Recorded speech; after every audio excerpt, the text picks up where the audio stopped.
नमस्कार दोस्तों। आज हम लेकर आए हैं एग्रीकल्चर इकोनॉमिक्स के कुछ ऐसे क्वेश्चन जो कि अधिकतर एग्ज़ाम में पूछे जाते हैं और एग्ज़ाम में आ चुके हैं। एग्रीकल्चर इकोनॉमिक्स में जो सब्जेक्ट है agriculture finance, agriculture marketing, farm management, इन सब्जेक्ट से रिलेटेड कई ऐसे क्वेश्चन हैं जो कि सब्जेक्ट वाइज में एग्ज़ाम में आ चुके हैं और बहुत ही इम्पोर्टेंट क्वेश्चन हैं। टॉप क्वेश्चन है, क्वेश्चन बैंक है पूरा, काफ़ी अच्छे अच्छे क्वेश्चन हैं।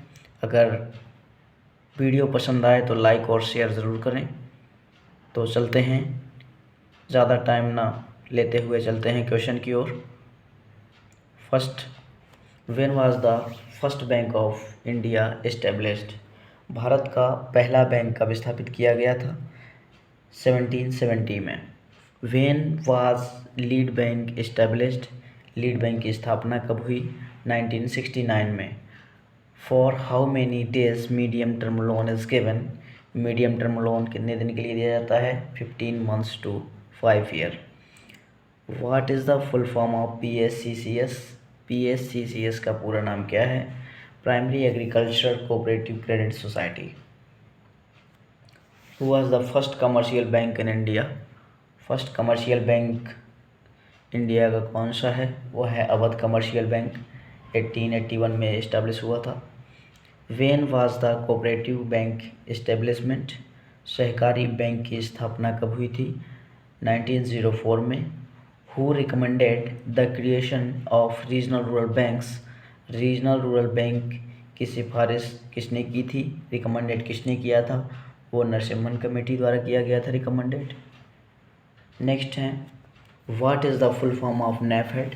नेफेड का पूर्ण रूप क्या है? National agricultural cooperative marketing federation of India. Who recommended the creation of NABARD? NABARD की सिफारिश किसने की थी? बी शिवरमन कमेटी द्वारा रिकमेंडेड किया गया था इसे, नाबार्ड को। When was the nationalisation of 6 bank? 6 बैंकों का राष्ट्रीयकरण कब हुआ था? 1980 में। The father of modern marketing is? आधुनिक विपणन के जनक हैं फिलिप कोटलर। नेक्स्ट चलते हैं, when was RRB established? RRB की स्थापना कब हुई? 2 अक्टूबर 1975। When was NABARD established? NABARD की स्थापना कब हुई? 12 जुलाई 1982, 12 जुलाई 1982। व्हेन वाज किसान क्रेडिट कार्ड लॉन्च? किसान क्रेडिट कार्ड कब लॉन्च किया गया? अगस्त 1998। Right the full name of doctor MS Swaminathan. Doctor MS Swaminathan का पूरा नाम क्या है? डॉक्टर मनकोम्बू संबिश्वन स्वामीनाथन। नेक्स्ट चलते हैं, right the full form of NABARD and IMF। NABARD का पूरा नाम है national bank for agriculture and rural development and IMF है international monetary fund. Right the full form of DICGC। DICGC का पूरा नाम क्या है? Deposit insurance and credit guarantee corporation. और DICGC एक्ट 1961 में पास हुआ। DICGC में जो किसी कारणवश बैंक क्लोज हो जाता है, बंद हो जाता है पूरी तरीके से, तो उसमें जो गारंटी होती है, इंश्योरेंस होता है, एक लिमिट होती है, 5 लाख रुपए तक किसी भी कैंडिडेट का पैसा वापस हो जाता है। अगर उसका 2000 जमा है, बैंक क्लोज हो रहा है, पूरे तरीके से बंद हो रहा है, तो 5 लाख रुपए तक कैंडिडेट का रिटर्न हो जाता है। चाहे उसका 10 लाख रुपए जमा हो, चाहे 20 लाख, 1 करोड़, 2 करोड़, कितना भी जमा होगा, लेकिन उसकी लिमिट जो रहती है रिटर्न करने की, वो 5 लाख रुपए लिमिट रहती है। अगर किसी का 2000, 5000 जमा है तो 2000, 5000 रिटर्न होगा। नेक्स्ट चलते हैं, when was establishment of DMI? DMI की स्थापना कब हुई? 1935 में। Market is Latin word, mercatus means place और trade. The Agmark was amended, Agmark में संशोधन हुआ 1986 में। When was the consumer surplus concept first introduce? 1844। Next, monopoly is the market situation in which single seller exist. एकाधिकार वह बाजार स्थिति है जिसमें एकल विक्रेता मौजूद होता है। Monopoly is market situation in which single buyer exist. Monopoly वह बाजार स्थित है जिसमें एकल खरीदार मौजूद होता है। Duopoly is the market situation in which two seller exist. Duopoly वह बाजार स्थिति है जिसमें दो विक्रेता मौजूद होते हैं। Duopsony is the market situation in which two buyer exist. Duopsony वह बाजार स्थिति है जिसमें दो खरीदार मौजूद होते हैं। Oligopoly is the market situation in which few sellers. अल्पाधिकार वह बाजार स्थिति है जिसमें कुछ ही विक्रेता मौजूद होते हैं। नेक्स्ट चलते हैं। Office of Agmark is located. Agmark का कार्यालय है जो वो फरीदाबाद में है। Dumping is practice by. Dumping का अभ्यास किया जाता है, मोनोपोली के अंतर्गत आता है। The difference between the price paid by the consumer and price received by the farmer is called price spread. उपभोक्ता द्वारा भुगतान की गई कीमत और किसान द्वारा प्राप्त कीमत के बीच का अंतर प्राइस स्प्रेड कहलाता है। Right the full name of SGSY। स्वर्ण, इसका पूरा नाम क्या है SGSY का? स्वर्ण जयंती ग्राम स्वरोजगार योजना। स्वर्ण जयंती ग्राम स्वरोजगार योजना। When was establishment of RBI। RBI की स्थापना हुई 1 अप्रैल 1935। Who is present governor of RBI? Shaktikanta Das. Transportation function creates place utility. परिवहन फंक्शन जो बनाता है वो स्थान उपयोगिता। Storage function creates time utility. भंडारण फंक्शन जो बनाता है वो समय उपयोगिता। Father of economics is. अर्थशास्त्र के जनक हैं Adam Smith. Father of modern economics Keynes. The author of book wealth of nation is Adam Smith. Father of cooperative movement in India was F. Nicholson 1904। Agricultural Produce Act was passed 1937. Agmark established in the year 1937. Central laboratory of Agmark is located at Nagpur, Maharashtra. First governor of RBI was Mr. Sir Osborne Smith। मतलब कि RBI के जो पहले governor थे, सबसे पहले governor, उनका नाम था ऑसबॉर्न स्मिथ, जो कि विदेश के थे। ठीक है। और जो फर्स्ट इंडियन गवर्नर थे RBI के, वो थे CD Deshmukh. Planning commission, next question है इसमें। Planning commission of India was established in. जो भारत की योजना आयोग की स्थापना हुई वो मार्च 1950 में हुई। नेक्स्ट है first 5 year plan started on. पंचवर्षीय योजना, प्रथम पंचवर्षीय योजना की शुरुआत 1 अप्रैल 1951 से स्टार्ट हुआ था। 5 ईयर प्लान। SBI कम into existence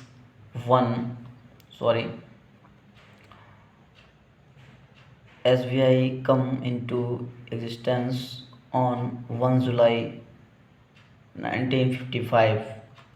SBI की जो स्थापना हुई वो 1 जुलाई 1955 में हुई। NAFED, national agricultural cooperative marketing federation, new Delhi. Establishment हुआ था इसका 2 अक्टूबर 1958।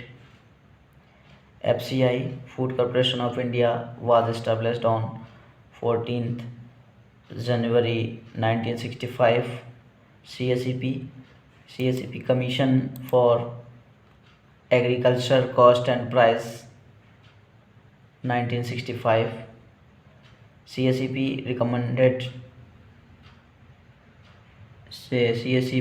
recommends the minimum support price MSP for 23 crops. And the next है first nationalization of commercial bank took place in the year 19th July 1969. 14th major commercial banks was nationalized in 1969.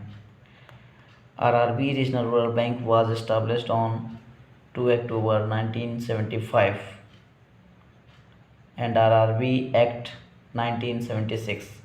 Share capital of RRB was subscribed by, मतलब जो पूंजी लगी थी RRB में उसमें किसका कितना शेयर था, तो सेंट्रल गवर्नमेंट का था 50%, स्टेट गवर्नमेंट का 15% एंड स्पॉन्सर्ड बैंक का था 35%। NABARD was established on 12 July 1982 with the recommendation of Sivaraman committee. NABARD की स्थापना जो हुई वो 12 जुलाई 1982 को हुई तथा इसको रिकमेंडेड जो किए थे बी शिवरमन कमेटी द्वारा इसको रिकमेंडेड किया गया था। नेक्स्ट है APEDA agricultural and processed food products export development authority 1986। APEDA कृषि और प्रसंस्कृत खाद्य उत्पाद निर्यात विकास प्राधिकरण, इसकी स्थापना 1986 में हुई। NIAM national institute of agricultural marketing is located eight, ये क्वेश्चन भी काफ़ी पूछा जाता है। ये जो NIAM कहाँ स्थित है, तो ये जयपुर में है, राजस्थान में। इसकी स्थापना हुई 1988 में। Agriculture insurance scheme was introduce in the country from WTO world trade organization is located at Geneva, Switzerland. And FAO food and agricultural organization is located at Rome. And next question चलते हैं। Land development bank finance जो देती है वो देती है long term loan. And the share of capital is referred as interest, पूंजी के हिस्से को ब्याज कहा जाता है। And in economics any work done for earning money is called, अर्थशास्त्र में धन कमाने के लिए किया गया कोई भी कार्य वेजेस या मजदूरी कहलाता है। The reward for entrepreneurial function is called, उद्यमशीलता कार्य के लिए पुरस्कार कहा जाता है, वो कहा जाता है लाभ। Anything that can satisfy human wants are called, जो कुछ भी मनुष्य की आवश्यकताओं को पूरा कर सकता है उसे गुड्स कहा जाता है। Want satisfying quality of goods is called, किसी वस्तु की संतोषजनक गुणवत्ता की चाहत को उपयोगिता कहते हैं। नेक्स्ट चलते हैं। ह्यूमन वांट्स आर अनलिमिटेड, मनुष्य की इच्छाएं असीमित हैं। Different between consumers and producers price is called price spread, उपभोक्ता और उत्पादकों के बीच कीमत के अंतर को मूल्य प्रसार कहा जाता है। नेक्स्ट है first crop loan was given to cotton at Berar in Maharashtra, पहला फसल ऋण महाराष्ट्र के बरार में कपास के लिए दिया गया था। When total utility is maximum then marginal utility is 0. When MPP is equal to 0 then TPP is highest. And marginal utilization of resource is attained when MR minus MC. And next, the highest per capita income of farmer is in Punjab, मतलब किसानों की प्रति व्यक्ति आय सबसे ज़्यादा है पंजाब में और हरियाणा में, उसके बाद मेघालय में। The most limiting factor of production in Indian agriculture is, भारतीय कृषि में उत्पादन का सबसे सीमित कारक है पूंजी, capital. In farm production capital is the, कृषि उत्पादन में पूंजी है वो है पॉजिटिव फैक्टर, निष्क्रिय कारक। Labour is farm management is an active factor, what is an, कृषि प्रबंधन में श्रम एक सक्रिय कारक है, वैट एक असक्रिय या प्रत्यक्ष कर है, सक्रिय कर और असक्रिय कर। एंड एग्रीकल्चर ईयर जो है वो 1 जून से 31 जून, एंड फाइनेंशियल ईयर जो होता है वो 1 अप्रैल टू 31 मार्च। नेक्स्ट है demand for luxurious goods is more elastic. विलासितापूर्ण वस्तुओं की मांग अधिक बेरोजगार होती है। Demand for necessary commodities is, आवश्यक वस्तुओं की मांग है जो वो बेरोजगार होती है। And one of the important fixed cost of farm is, खेत पर महत्वपूर्ण निर्धारित लागतों में एक है वो लैंड रेंट है। The demand of agriculture products is general is, सामान्य तौर पर कृषि उत्पादों की मांग है जो वो बेरोजगार है। The price elasticity of demand for food is, भोजन की मांग की कीमत लोच है वो अपेक्षाकृत बेरोजगार होती है। Next, Indian economy is concerned with, जो भारत की अर्थव्यवस्था है वो किस प्रकार की अर्थव्यवस्था है, तो वो है मिक्स्ड इकोनॉमी, मिक्स टाइप की व्यवस्था है। ये क्वेश्चन कई बार पूछा जाता है, Indian economy is concerned with mixed economy या mix type. Risk is minimised in diversified farming, जोखिम कम हो गया है किसके कारण, क्योंकि डाइवर्सिफाइड फार्मिंग कर रहे हैं। Short term credit facility is given for the purpose of crop production, मतलब शॉर्ट टर्म जो क्रेडिट प्रोवाइड किया जाता है वो किसके लिए प्रोवाइड किया जाता है, क्रॉप प्रोडक्शन के लिए। Retail market are considered to be perfect market, खुदरा बाजार जो माने जाते हैं वो उत्तम बाजार माने जाते हैं। Most important principle of farm management is done is law of diminishing return, फार्म प्रबंधन का सबसे महत्वपूर्ण जो सिद्धांत है वो है law of diminishing return. And most important component in farm management is farm budgeting, फार्म प्रबंधन में सबसे महत्वपूर्ण घटक है वो है farm budgeting. When marginal utility is zero total utility is maximum, जब सीमांत उपयोगिता शून्य होती है तो कुल उपयोगिता सबसे हाईएस्ट होती है। नेक्स्ट चलते हैं, principle of equi marginal return is applied when, सम सीमांत रिटर्न का सिद्धांत तब लागू होता है जब संसाधन सीमित हो। And at present the farming system of India has become, वर्तमान समय में भारत की कृषि व्यवस्था जो है वो है मार्केट ओरिएंटेड, मतलब बाजारोन्मुख हो गई है। The cost of production of the crop can be minimized by using economic principle, आर्थिक सिद्धांत का उपयोग करके फसल के उत्पादन की लागत को कम किया जा सकता है, किसके द्वारा, principle of least cost combination के द्वारा, न्यूनतम लागत संयोजन के सिद्धांत द्वारा। The apex body for institutions finance for agriculture in India is, Bharat में कृषि के लिए संस्थागत वित्त हेतु सर्वोच्च निकाय है वो है NABARD. The national centre for agricultural economics and policy research is located eight, कृषि अर्थशास्त्र और नीति अनुसंधान के लिए राष्ट्रीय केंद्र स्थित है वो है नई दिल्ली में, न्यू दिल्ली में। नेक्स्ट चलते हैं, principle of equi marginal return is applied when the price of resource is high, सम सीमांत रिटर्न का सिद्धांत तब लागू होता है जब संसाधन की कीमतें अधिक होती हैं। In economics cash is a, अर्थशास्त्र में नकदी है एक working capital. The time gap between investment and return is, निवेश और रिटर्न के बीच के समय का अंतराल है जो उसको बोलते हैं gestation period. And risk bearing ability depend on, जोखिम सहन करने की क्षमता इस पर निर्भर करती है, किस पर, वो नेटवर्थ पर निर्भर करती है।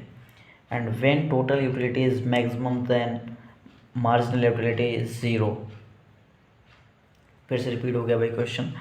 The income elasticity of demand for inferior goods is negative, घटिया वस्तुओं की मांग की आय लोच वो हमेशा नकारात्मक होती है। The income elasticity of demand for given goods is negative, given वस्तुओं की मांग की आय लोच वो नकारात्मक होती है। Next, there is a large number of buyers and sellers and they have perfect knowledge of demand supply and price terms as perfect market, मतलब जहाँ बड़ी संख्या में खरीदार और विक्रेता और उनकी मांग, आपूर्ति और कीमतों का सही ज्ञान है, उसे परफेक्ट मार्केट कहते हैं। Markets in which business is done is accordance with the rules and regulations is called regulated market। ऐसा बाज़ार जहाँ पर व्यापार जो होता है वो नियमों के अनुसार चलता है, ठीक है, उसे रेगुलेटेड मार्केट कहते हैं। जो वहाँ के रूल्स होंगे उसको फॉलो करे, ठीक है, जो बाज़ार, उसको रेगुलेशन या रेगुलेटेड मार्केट कहते हैं।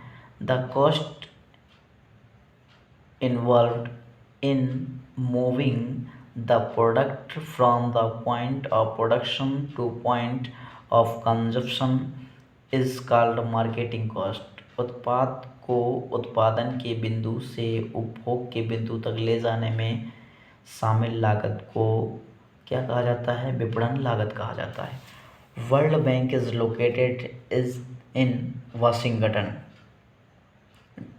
Next, oligopoly is the market situation in which few buyers exist। Oligopoly वह बाजार स्थित है जिसमें बहुत कम खरीदार मौजूद होते हैं। Packaging is a part of packing of goods. Central Agmark laboratory is located eight Nagpur. DMI come into existence in the year 1935। कई क्वेश्चन दोबारा रिपीट हो जा रहे हैं इसमें। The Agricultural Produce Grading and Marketing Act was passed in the year 1937। The expansion for AgMark is agricultural marketing। Tobacco testing laboratory is located at Guntur and closed tender method of sale is market seller and open auction method of sale is market। जो विक्रय की खुली नीलामी विधि बाजार है वो खरीदार बाजार है। The products standardized by the CAC are called Codex Alimentarius। Codex Alimentarius Commission CAC an international food safety grading system come into existence in the year 1963। Codex Alimentarius Commission एक अंतर्राष्ट्रीय खाद्य सुरक्षा ग्रेडिंग प्रणाली है जो कि वर्ष 1963 में स्थापित की गई थी। Bureau of Indian standards is the new name given to Indian standards institute since 1987। मतलब ब्यूरो ऑफ इंडियन स्टैंडर्ड्स, जो इंडियन स्टैंडर्ड्स इंस्टीट्यूट था उसका नाम बदलकर ब्यूरो ऑफ इंडियन स्टैंडर्ड्स कर दिया गया था। नेक्स्ट है, cooperative movement in India started in 1904। Bharat में सहकारी आंदोलन की शुरुआत 1904 में हुआ। Cooperative credit society act was passed 1904। सहकारी क्रेडिट सोसाइटी अधिनियम पारित किया गया वो 1904 में। RBI reserve bank of India come into existence on 1 April 1935 with RBI Act 1934 and nationalized on 1 January 1949। RBI का स्थापना 1 अप्रैल 1935 में हुआ तथा इसका एक्ट पास हुआ 1934 में और नेशनलाइजेशन हुआ उसका 1 जनवरी 1949 में। Thank you. अगर वीडियो आपको पसंद आया हो तो लाइक, शेयर और सब्सक्राइब ज़रूर करें। Thank you.